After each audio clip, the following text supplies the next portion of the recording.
What's up, guys? Welcome back to another video. I'm going to be talking about which food delivery service is the best one to drive for.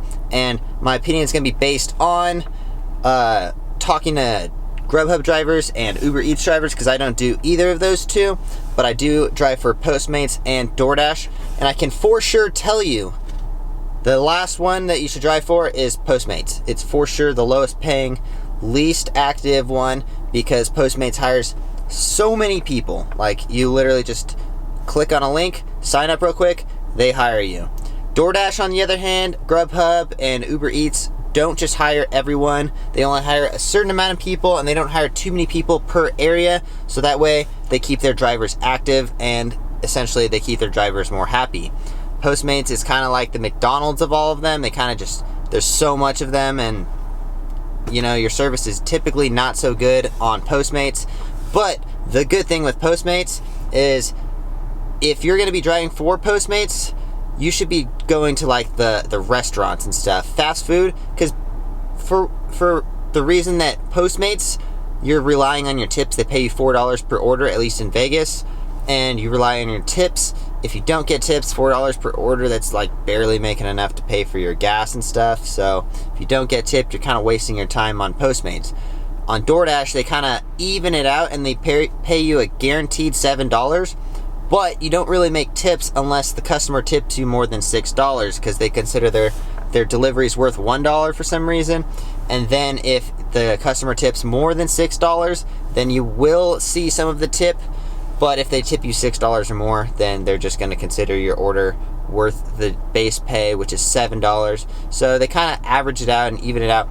But I went through and I looked at all of my Postmates orders, and I'm averaging about $5.20 on Postmates orders. So that's saying that most people don't tip. But there is those tips where you do get like a $10 tip, so it's also pretty good sometimes. So what I would say, if you can, of course, sign up for all of them, work for all of them at the same time. The best ones to drive for are going to be Grubhub and DoorDash. I think those are just overall the best rated ones. And every person I talk to that works for Grubhub seems to be pretty happy. Same thing with DoorDash. And I make at least $100 every single day on about 5 to 6 hours of dashing. So I would say you're making about $15 to $20 on average driving for DoorDash, minus your gas, depending on what kind of car you drive. So best ones to drive for, go for DoorDash and Grubhub. Of course, sign up for all of them. Postmates is also a good one to have. So another thing is DoorDash and I believe Grubhub, they give you specific shifts, so you know what time you're working. Like right now, I know that I'm working from 5 till 8, which is also like the prime time to work.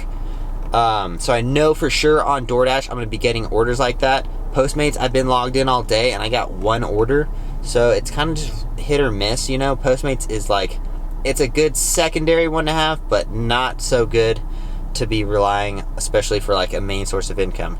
If you are driving for DoorDash or Grubhub or something, you can definitely use this as a main source of income.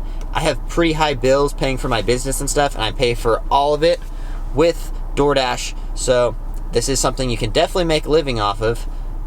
But that's all I'm going to dive into today. Thank you guys for watching. Again, yeah, DoorDash and Grubhub are going to be the best ones to drive for. Uber Eats, I would say, is kind of like right there in the middle. Anyways, thank you guys for watching. Subscribe if you haven't, and like this video. Peace.